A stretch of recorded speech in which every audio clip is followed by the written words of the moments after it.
Sorry আব্বা, আপনি আমার মাফ করে দেন আব্বা। আর করবো না আব্বা। ফালতু বিক্রেতার জায়গা পাও না না?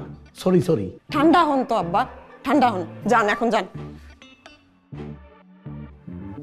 হাই, তুমি যাও, যাও তুমি যাও, আমি দেখতেছি। আব্বা মাফ করে দেন আব্বা। এই লোকটা টাউটার, বাটপার, একটা চিটার। আমি বের হইছি আমি সুন্দর মতো করে পড়া রেকর্ড করে দিয়ে গেছি, তাই না? হ্যাঁ, দরকার আছে রুমে ঢোকা? আমি গুড নাইট বলে আসছি, লাইটটা সুন্দর মতো করে তার অফ করে দিয়ে আসছি। আমি এখান থেকে যাওয়ার সময় গেট লক করছি, আমি গেট দিয়েও বেরোই না, আমি মই দিয়ে উপরে আসছি। দরকার আছে বাসায় আসার? আমার রুমে ঢোকা দরকার আছে কোনো? আবার বারবার বলে কি এই বাটপার করতে হয়েছে, এই বাটপার করতে হয়েছে, সে তো একটা বড় বাটপার। তুমি তোমার বাপরে চেনো না? বুঝতে তো হবে না, তোমারই তো বাপ। বুঝে শুনে চলতে হবে না, তা তো চলবে না। যাও যাও তো, যাও ফ্রেশ হয়ে আসো, আমি তোমার খাবার দিচ্ছি। যাও।